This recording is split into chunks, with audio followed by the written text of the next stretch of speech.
Guarantee news ವಿಶೇಷ ಕಾರ್ಯಕ್ರಮಕ್ಕೆ ಸ್ವಾಗತ. ನಾನು ಭವ್ಯ ಶ್ರೀವತ್ಸ. ಮಕರ ಸಂಕ್ರಾಂತಿ ಅಂದಾಕ್ಷಣ ಕೇರಳದ ಶಬರಿಮಲೆಯಲ್ಲಿ ನಡೆಯುವಂತಹ ಮಕರ ಜ್ಯೋತಿ ಎಷ್ಟು ಖ್ಯಾತಿಯನ್ನ ಪಡೆದಿದೆಯೋ ಅಷ್ಟೇ ಖ್ಯಾತಿಯನ್ನ ಪಡೆದಿರೋದು ನಮ್ಮ ಬೆಂಗಳೂರಿನ ಗವಿಗಂಗಾಧರೇಶ್ವರ ದೇಗುಲದಲ್ಲಿ ನಡೆಯುವಂತಹ ಸೂರ್ಯಾಭಿಷೇಕ ಸೂರ್ಯಮಜ್ಜನ. ಈ ವರ್ಷ ಈ ಸೂರ್ಯಾಭಿಷೇಕದ ವಿಶೇಷತೆಗಳೇನು, ಮಕರ ಸಂಕ್ರಾಂತಿಯಂದು ಯಾವ ದಿನ ಗವಿಗಂಗಾಧರೇಶ್ವರ ದೇಗುಲದಲ್ಲಿ ಸೂರ್ಯಾಭಿಷೇಕ ನಡೆಯುತ್ತೆ, ಈ ಬಗ್ಗೆ ಹೆಚ್ಚಿನ ಮಾಹಿತಿಯನ್ನ ತಿಳಿಸಿಕೊಡಲಿಕ್ಕೆ ನಮ್ಮ ಜೊತೆ ಇದ್ದಾರೆ ಗವಿಗಂಗಾಧರೇಶ್ವರ ದೇಗುಲದ ಮುಖ್ಯ ಅರ್ಚಕರಾಗಿರುವಂತಹ ಶ್ರೀ ಸೋಮಸುಂದರ ದೀಕ್ಷಿತ್ ಅವರು. ಬನ್ನಿ ಅವರನ್ನ ಕಾರ್ಯಕ್ರಮಕ್ಕೆ ಸ್ವಾಗತ ಮಾಡೋಣ. ಗುರುಗಳೇ ನಮಸ್ಕಾರ, ಕಾರ್ಯಕ್ರಮಕ್ಕೆ ಆತ್ಮೀಯ ಸ್ವಾಗತ. ಗುರುಗಳೇ, ಮಕರ ಸಂಕ್ರಾಂತಿ ಅಂದ ತಕ್ಷಣ ಕರ್ನಾಟಕದಲ್ಲಿ ತುಂಬಾ ಫೇಮಸ್ ಆಗಿ ಕೇಳಿ ಬರುವಂತಹ ಮಾತು ಗವಿಗಂಗಾಧರೇಶ್ವರ ದೇಗುಲದಲ್ಲಿ ನಡೆಯುವಂತಹ ಸೂರ್ಯಾಭಿಷೇಕ, ಸೂರ್ಯ ಮಜ್ಜನ, ಸೂರ್ಯ ರಶ್ಮಿಯ ಸಿಂಚನ, ಇದೆಲ್ಲವನ್ನ ನಾವು ಕರಿತೀವಿ.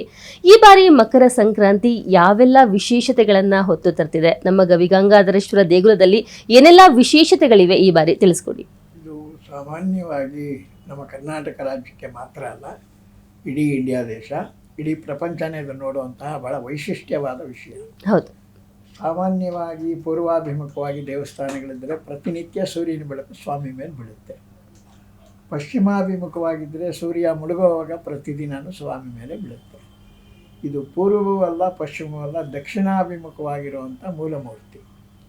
ಅಂಥ ಮೂಲಮೂರ್ತಿಯ ಮೇಲೆ ವರ್ಷಕ್ಕೆ ಒಮ್ಮೆ ದಕ್ಷಿಣಾಯನ ಪರ್ವದಿಂದ ಉತ್ತರಾಯಣ ಪರ್ವಕ್ಕೆ ಹೋಗುವಂಥ ಸೂರ್ಯ ಉತ್ತರಾಯಣವನ್ನು ಪ್ರವೇಶ ಮಾಡೋಕ್ಕೆ ಮುಂಚೆ ಸ್ವಾಮಿ ಪೂಜೆ ಮಾಡಿ, ಸ್ವಾಮಿ ದರ್ಶನ ಮಾಡಿ, ಆ 6 ತಿಂಗಳ ಕಾಲ ಎಲ್ಲ ವೈಭವಗಳನ್ನು ಸ್ವಾಮಿಗೆ ತಿಳಿಸಿ, ಉತ್ತರಾಯಣದಲ್ಲಿ ಯಾರ್ಯಾರಿಗೆ ಯಾವ್ಯಾವ ಫಲಗಳನ್ನು ಕೊಡಬೇಕು ಅಂತ ಸ್ವಾಮಿ ಹತ್ರ ವಿಷಯ ತಿಳ್ಕೊಂಡು ತದನಂತರ ಮೂವ್ ಆಗೋದೇ ಬಹಳ ವೈಶಿಷ್ಟ್ಯವಾದ ಇದು. ಅದು ಗುಹೆಯಲ್ಲಿ 123 ಅಡಿಗಳ ದೂರ ಒಳಗಡೆ ಪ್ರವೇಶ ಮಾಡಿ ಸೂರ್ಯ ಪೂಜೆಯ ನಂತರ ದಕ್ಷಿಣಾಯನ ಪರ್ವವನ್ನು ಉತ್ತರಾಯಣ ಪರ್ವಕ್ಕೆ ಪ್ರವೇಶ ಮಾಡೋ ವೈಶಿಷ್ಟ್ಯತೆ ನಮ್ಮ ದೇವಸ್ಥಾನದ ಗವಿಗಂಗಾಧರೇಶ್ವರ ದೇವಸ್ಥಾನದ ಸಂಕ್ರಾಂತಿಯ ವಿಶೇಷ. ಓಕೆ ಗುರುಗಳೇ, ಇನ್ನು ಸಂಕ್ರಾಂತಿ ಅಂದ ತಕ್ಷಣ ನಮಗೆಲ್ಲ ಗೊತ್ತಿರೋದು ಸುಗ್ಗಿ ಹಬ್ಬ, ಎಳ್ಳು ಬೆಲ್ಲವನ್ನ ಹಂಚಿ ಒಳ್ಳೆ ಮಾತನಾಡುವಂತಹ ಹಬ್ಬ ಅಂತ ಹೇಳ್ತೀವಿ. ಆದರೆ ಗವಿಗಂಗಾಧರೇಶ್ವರ ದೇಗುಲನ ದರ್ಶನಕ್ಕೂ ಈ ಮಕರ ಸಂಕ್ರಾಂತಿಗೂ ಏನು ಸಂಬಂಧ? ಪ್ರತಿ ವರ್ಷ ಮಕರ ಸಂಕ್ರಾಂತಿ ಅಂದೇ ದಕ್ಷಿಣ ಪಥದಿಂದ ಉತ್ತರ ಪಥಕ್ಕೆ ಹೋಗುವಂತಹ ಸೂರ್ಯ ಗವಿಗಂಗಾಧರನ ಪಾದವನ್ನ ಸ್ಪರ್ಶಿಸಿ ನಾನು ಉತ್ತರ ದಿಕ್ಕಿಗೆ ಪ್ರಯಾಣಿಸ್ತಾ ಇದ್ದೇನೆ, ಅಪ್ಪಣೆ ಕೊಡು ಅಂತ ಯಾಕೆ ಕೇಳ್ತಾನೆ ಗುರುಗಳೇ? ಏನಿದರ ವೈಶಿಷ್ಟ್ಯ? ಇದರ ಒಂದು ವಿಮರ್ಶೆಯನ್ನು ನಾವು ಮಾಡಬೇಕಾದ್ರೆ ದಕ್ಷಿಣಾಯನಗಳಲ್ಲಿ ನದಿ ಸ್ನಾನ, ಸಮುದ್ರ ಸ್ನಾನ, ಬೆಟ್ಟದ ಮೇಲಿರೋ ದೇವರುಗಳ ದರ್ಶನ, ಪೂಜೆ ಪುನಸ್ಕಾರ, ಹೋಮ ಯಜ್ಞ, ದಾನ ಧರ್ಮ ಇದೆಲ್ಲ ದಕ್ಷಿಣಾಯನದಲ್ಲಿ ಮಾಡ್ತೀವಿ. ಉತ್ತರಾಯಣ ಬಂದ ತಕ್ಷಣ ಮನೆ ಗೃಹ ಪ್ರವೇಶ, ಮನೆಯಲ್ಲಿ ಮಗು ನಾಮಕರಣ, ಮದುವೆ, ಮುಂಜಿ ಇಂತಹ ವಿಶೇಷ ಶುಭ ಕಾರ್ಯಗಳನ್ನು ಮಾವಿನ ಸೊಪ್ಪು ಕಟ್ಟುವಂಥ ವಿಶೇಷತೆಗಳನ್ನು ಈ ಉತ್ತರಾಯಣದಲ್ಲಿ ಮಾಡ್ತೀವಿ. ದಕ್ಷಿಣಾಯನದಲ್ಲಿ ನಾವೇನು ದಾನ ಧರ್ಮ, ಯಾತ್ರೆ, ಪೂಜೆ ಪುನಸ್ಕಾರ ಇದರ ಎಲ್ಲ ಫಲಗಳನ್ನು ಕೂಡಿಟ್ಟುಕೊಂಡು ನಾವು ಉತ್ತರಾಯಣಕ್ಕೆ ಪ್ರವೇಶ ಆದ ತಕ್ಷಣ ಶುಭವಾಗಿ ಮುಹೂರ್ತವನ್ನು ನಿಗದಿಪಡಿಸಿ ಗೃಹ ಪ್ರವೇಶ, ಮದುವೆ, ಮುಂಜಿ ಇಂಥ ಶುಭ ಕಾರ್ಯಗಳನ್ನು ಏನು ಮಾಡ್ತೀವಿ, ಆ ಶುಭ ಕಾರ್ಯಗಳಿಗೆ ಶುಭ ಫಲವನ್ನು ಕೊಡೋದು ದಕ್ಷಿಣಾಯನದಲ್ಲಿ ನಾವು ಮಾಡಿದಂಥ ಯಾತ್ರೆ, ಧರ್ಮ, ದಾನ ಈ ವೈಶಿಷ್ಟ್ಯತೆಯನ್ನು ತೋರಿಸುತ್ತೆ. ಅದರಲ್ಲಿ ಗೌತಮಾದಿ ಮುನಿಗಳು ಪೂಜೆ ಮಾಡಿದಂತಹ ವೈಶಿಷ್ಟ್ಯವಾದ ಸ್ಥಳ ಇದು. ಸಾಮಾನ್ಯವಾಗಿ ಋಷಿ ಪೂಜೆ ಅನ್ನೋದು ತ್ರಿಕಾಲ ಪೂಜೆ ಅಂತ ನಾವು ಹೇಳ್ತೀವಿ. ಅಂತಹ ತ್ರಿಕಾಲ ಪೂಜೆಯಲ್ಲಿ ಗೌತಮರು, ಭಾರದ್ವಾಜರು ಪ್ರಾತರಾಂತು ವಾರಣಾಸ್ಯ, ಮಾಧ್ಯಾಹ್ನೆ ಗಂಗಾಧರ, ಸಂಧ್ಯಾ ಶಿವಗಂಗಾತು ತ್ರಿಕಾಲ ಪೂಜೆ ಮುಚ್ಚತೆ ಅಂತ ನಾವು ಶಾಸ್ತ್ರವಾಕ್ಯದಲ್ಲಿ ಹೇಳ್ತೀವಿ.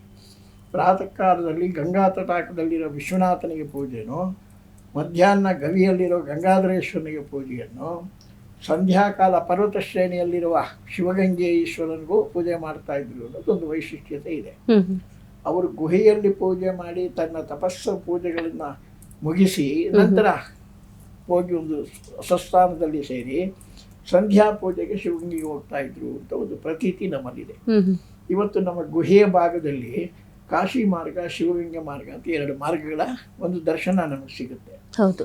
ಅಂತಹ ವೈಶಿಷ್ಟ್ಯವನ್ನು ಉಳ್ಳಂತಹ ಈ ಗವಿಗಂಗಾಧರೇಶ್ವರ ದೇವಸ್ಥಾನದಲ್ಲಿ ಋಷಿಗಳು ಪೂಜೆ ಮಾಡಿದಂತಹ ಮಾಧ್ಯಾಹ್ನಿಕದಲ್ಲಿ ಅಂದಿನ ಸಂಧ್ಯಾ ದಕ್ಷಿಣ ಪಥವನ್ನು ಮುಗಿಸಿ ಉತ್ತರ ಪಥವನ್ನು ಸೇರುವಂಥ ಸೂರ್ಯ ಭಗವಂತ ಸ್ವಾಮಿಯ ಪೂಜೆ ಮಾಡಿ ಅವರ ಅನುಗ್ರಹದಿಂದ ಮುಂದಿನ ಉತ್ತರಾಯಣಕ್ಕೆ ಪ್ರವೇಶ ಮಾಡ್ತಾರೆ ಅನ್ನೋ ಒಂದು ವಿಶಿಷ್ಟ ಸಂಕಲ್ಪವೇ ದೇವಸ್ಥಾನದ ವೈಶಿಷ್ಟ್ಯತೆ. ಓಕೆ ಗುರುಗಳೇ, ಕಳೆದ ಬಾರಿ ಸೂರ್ಯ ರಶ್ಮಿ ಕಾಣಿಸ್ಲಿಲ್ಲ. ವಾತಾವರಣದ ಏರಿಳಿತ ಹವಾಗುಣದಿಂದ ಸೂರ್ಯರಶ್ಮಿ ಕಾಣಿಸ್ಲಿಲ್ಲ. ಬಹಳಷ್ಟು ಭಕ್ತರಿಗೆ ನಿರಾಸೆ ಆಗಿತ್ತು. ಇದು ಅಪಶಕುನ, ಗಂಡಾಂತರದ ಮುನ್ಸೂಚನೆ ಅನ್ನೋ ಮಾತುಗಳು ಕೇಳಿಬಂದಿತ್ತು.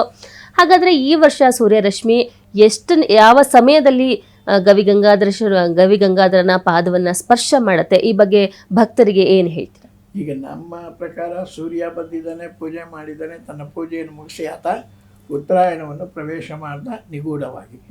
ಬಟ್ ನಾವು ದರ್ಶನ ಮಾಡಲಿಲ್ಲ ಅಂದರೆ ನಾವು ಸ್ವಲ್ಪ ಪಾಪಿಗಳು ಅಂತ ಕೂಡ ಅನ್ಕೋಬೇಕಾಗುತ್ತೆ. ಯಾಕೆಂದರೆ ಇಷ್ಟು ವರ್ಷಗಳಿಂದ ನಡೀತಾ ಇದ್ದಂಥದ್ದು ಹೋದ ವರ್ಷ ಅದಾಗಲಿಲ್ಲ ಅಂದರೆ ಕಲ್ಪ ಒಂದು ಇರುತ್ತೆ. ಎರಡನೇದಾಗಿ ನಮ್ಮ ಪ್ರಕೃತಿಯ ಸ್ವಭಾವನೂ ಆಗಿತ್ತು. ಎರಡೂ ಸೇರಿಸಿ ನಮಗೆ ತೊಂದರೆ ಆಯಿತು. ಆದರೆ ಆ ಉತ್ತರಾಯಣ ಪೂಜೆಯನ್ನು ಮುಗಿಸಿ ಹೊರಟಂತಹ ಸೂರ್ಯ ಭಗವಂತನ ನಂತರ ಸ್ವಲ್ಪ ಮಳೆ ಬಿತ್ತಲ್ಲಿ. ಹೌದು. ಆಗ ತಮ್ಮ ಮಾಧ್ಯಮದವರೆಲ್ಲ ಈಗ ಮಳೆ ಬಂತಲ್ಲ ಯಾಕೆ ಏನು ಅಂತ ಕೇಳಿದಾಗ ಈ ವರ್ಷ ಜಲಕಂಟಕಗಳು ಬಹಳವಾಗಿ ನಡೆಯುತ್ತೆ ಅಂತ ನಾನು ಹೋದ ವರ್ಷ ಈ ಮಾತನ್ನು ಹೇಳಿದ್ದೆ. ನಿನ್ನೆವರೆಗೂ ಆ ಜಲಕಂಟಕಗಳಿಗೆ ಹಾಗೆ ನಡೀತಾನೆ ಇದೆ.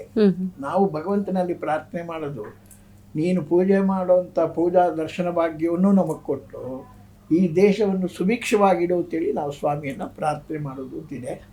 ನಮಗೆ 4:58 ದಕ್ಷಿಣಾಯನದ ಸಂಕಲ್ಪವನ್ನು ನಾವು ಮಾಡ್ತೀವಿ. ಸ್ವಾಮಿ ಸೂರ್ಯ ಪೂಜೆ ಆದ ನಂತರ ನಾವು ಉತ್ತರಾಯಣದ ಸಂಕಲ್ಪವನ್ನು ಮಾಡ್ತೀವಿ. ದಕ್ಷಿಣಾಯನ ಪುಣ್ಯ ಪರ್ವಕಾಲೆ ಉತ್ತರಾಯಣ ಅಂತ ನಾವು ಸಂಕಲ್ಪ ಮಾಡಿ ಸ್ವಾಮಿಗೆ ಅಲ್ಲಿಂದ ಉತ್ತರಾಯಣ ಪೂಜೆಯನ್ನು ನಾವು ಶುರು ಮಾಡ್ತೀವಿ. ಆ ಭಗವಂತ ಸೂರ್ಯ ಭಗವಂತ ತಾನು ಮಾಡುವಂಥ ಪೂಜೆಯ ವೈಶಿಷ್ಟ್ಯತೆಯನ್ನು ಎಲ್ಲರೂ ನಾವು ಕಣ್ತುಂಬಿಸ್ಕೊಂಡು ನೋಡಿ ಮುಂದಿನ ವರ್ಷ ನಮಗೆ ಸುಗಮವಾಗಿ ಈ ಒಂದು 26 ವರ್ಷ ಎಲ್ಲ ಅನುಕೂಲತೆಗಳು ಸಿಗಲಿ, ಯಾವ ಬಾಧೆಗಳು ಬರದಿರಲಿ ಅಂತೇಳಿ ನಾವು ಮತ್ತೊಮ್ಮೆ ಈ 30 ದಿನಗಳಿಂದ ಸ್ವಾಮಿಯನ್ನು ಪ್ರಾರ್ಥನೆ ಮಾಡ್ತೀವಿ.